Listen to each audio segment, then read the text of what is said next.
Welcome to Wayne's Weird World. Teeling small batch.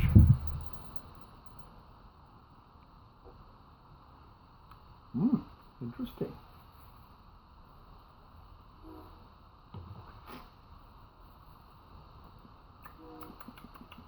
Yum. Ah, I've got some work to do. Phalaenopsis. The biggest mistake people make, overwatering, and when they're in containers like this, how do I get that out? They don't breathe, and the poor roots end up struggling. No drainage, no air. People forget that these things grow in trees.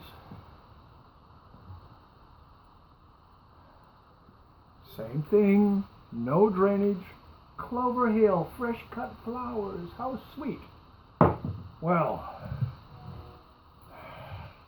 how do I get this thing out? Well, first off, that one's hollow, that one's just nothing. When you squeeze it like that, you'll quickly know. Now, I'm just going to cut them all off, all the bottom ones. It'll survive. I'll dust them with cinnamon, pot them up with this for this lady. She's the technician over at my optician. Went and had my eyes checked the other day. And these things are sitting in the front foyer. That one was in very poor light, about 200 lux. This one, where it was sitting, was over 500 lux. That's not half bad. Gonna have to poke this one out. Come on. Give it a bit of a push.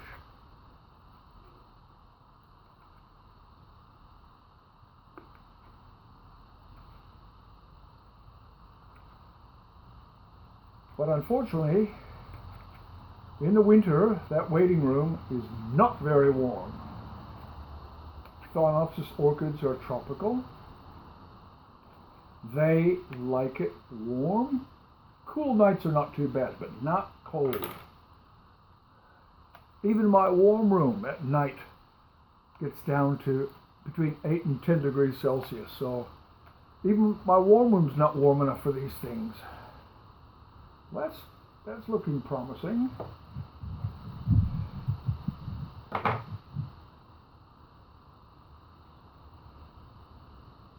I'll tease out a little bit of the spaghnum moss. Doesn't smell too bad, which is quite surprising. I've got a chook that's running around in here. I'll cut that one out. You can see that one. And the chook thinks it's going to get fed. Anything that drops on the floor, he comes running up, checking it out. See, they're firm. That's good. But some of these other ones, like that, are not good.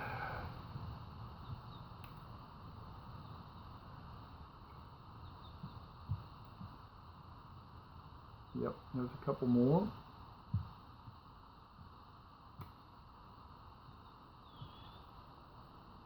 Oh, there was some life left in that one. Oh well.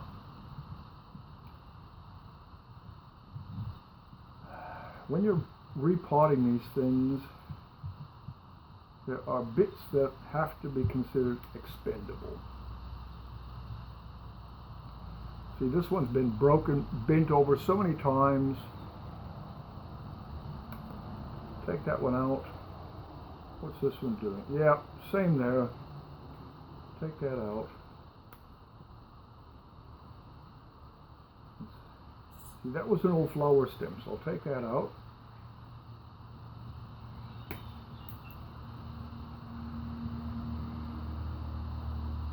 I won't cut that old flower spike off because it's still firm. Hasn't browned off at all. And these yellowy leaves, that's not a good sign either. So, all right, let's get this over here. Fresh pot, one size up. If you can get your hand down the side of it, that's probably as large as you need to go, because, take that other bit off, take that off, because they don't mind being crowded. What's this one do? Yeah, that's okay. Is it?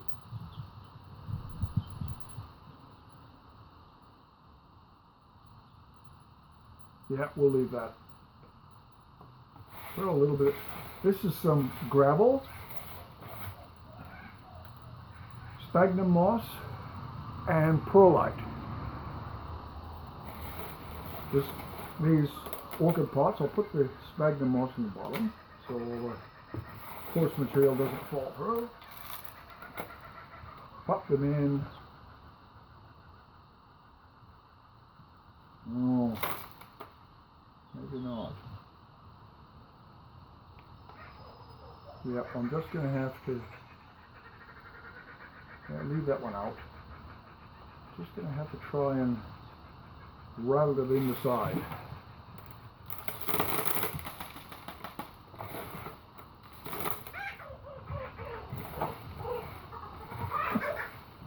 He's up on top somewhere.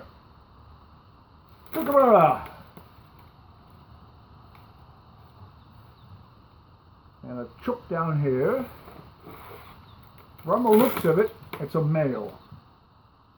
He's only 6 months old or so. Just starting to put out some of the mature coloration of the Dutch rare breed Welsummer.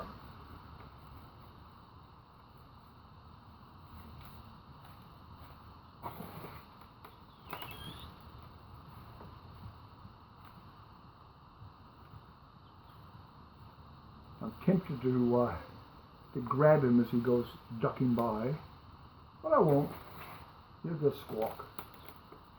Now I've got to get this finished so I can drop them off so I don't have to look after them over the weekend.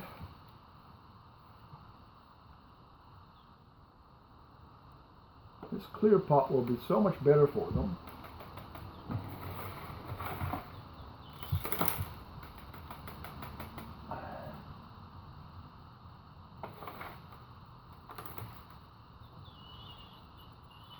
And they actually photosynthesize through their roots as well, not just their leaf. Okay.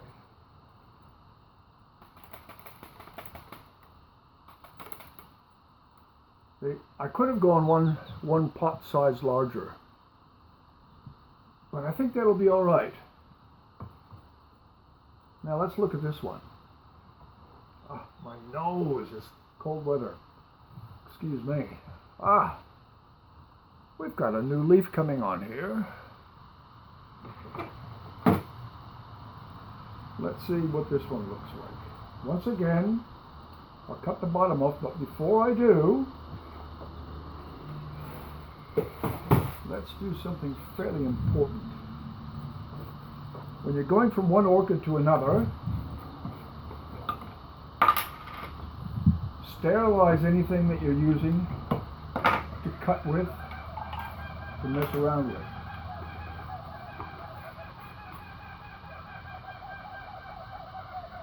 Can you hear that? There's a family in the hills.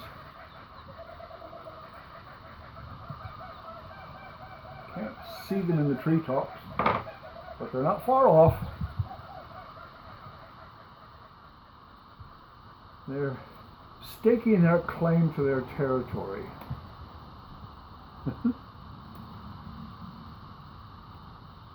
Okay, let's find out.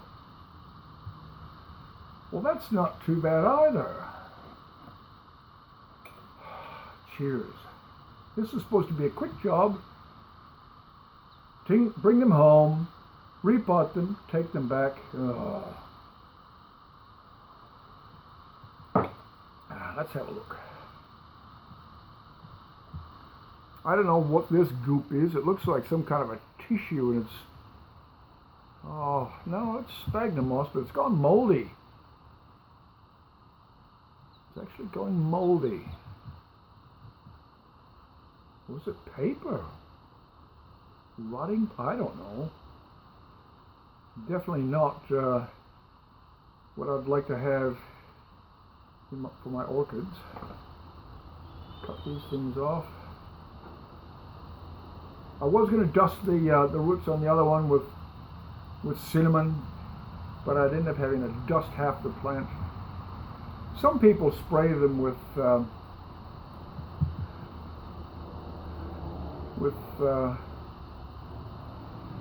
hydrogen peroxide, which is a good thing to do, I guess. But these aren't mine, and they were looking pretty sad. So if they survive, that's a good thing.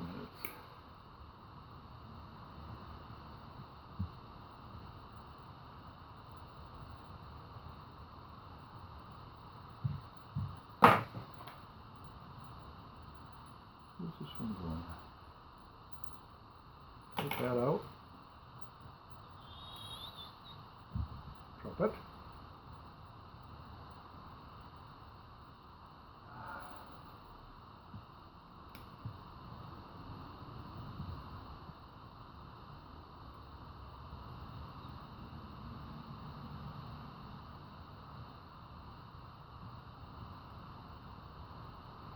All right, I'm going to bung this back in the pot. You are a cheeky little chook. Right around my feet. You think you're going to be fed, okay? No, not now, not today. Okay, let's get this out of the way. Get this back up. I don't know if I mixed up enough. With the actual sphagnum moss, I went through and cut it up smaller pieces with a scissor so I could actually manage to get it down into the pot. Yeah, this is a better size for this orchid. I'm going to tip it a little bit this way and start shoving it in. Poke and prod and tap.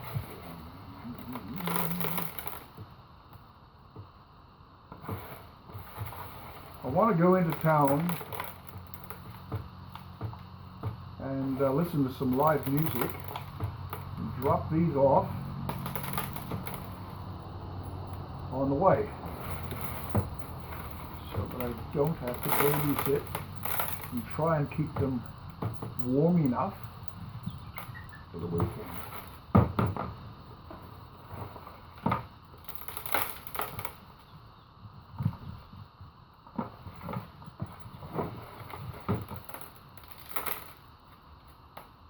Perlite, gravel, charcoal is another good additive. Some of the articles that I've been reading on the net, they talked about 3 parts pine bark,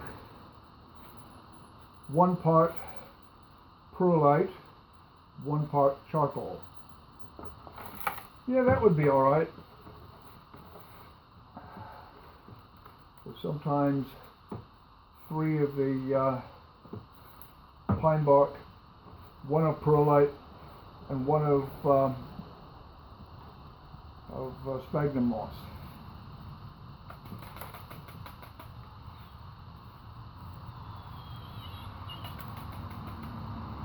I'm going to keep that crown up above the potting mix. So it depends upon how she waters this thing,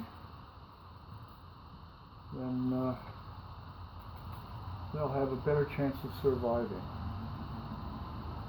Okay, there it is.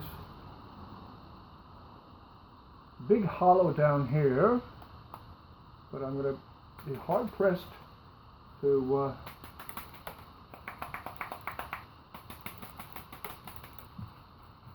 get the mess, that potting mix down in there. Where is my knitting needle?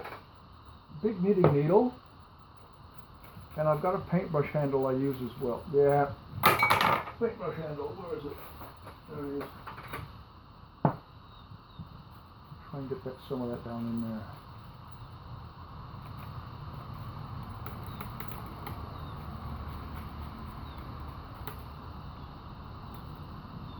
See, there we go.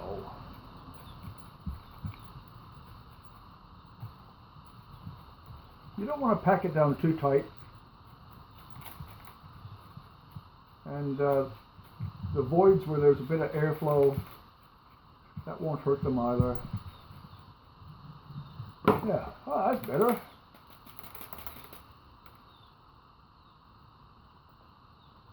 Let's have a look at this one for the voids.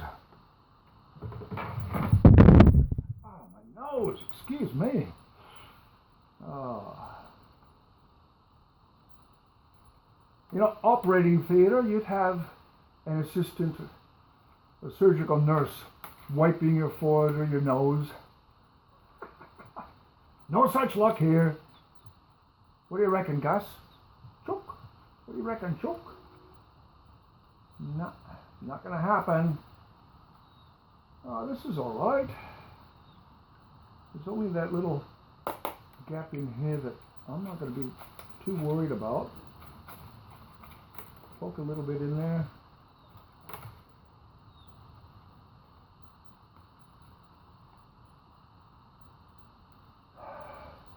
See, this is the largest area.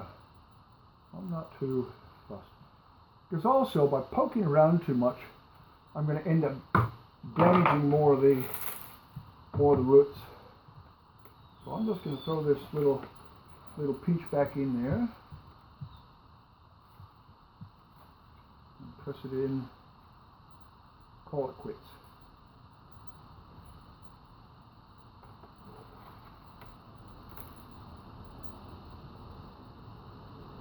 I've got a dog under the bench there, Chook under the bench there.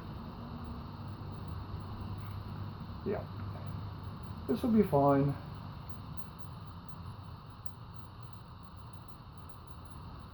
Now there's one other option if she wants to keep the decorative pot.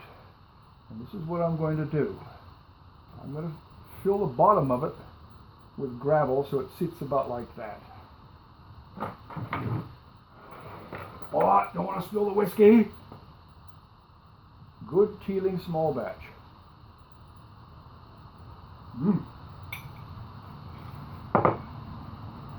Right. So I'll get the gravel, fill the bottom, bring them up to that level, and they'll have more airflow. They won't be sitting in water.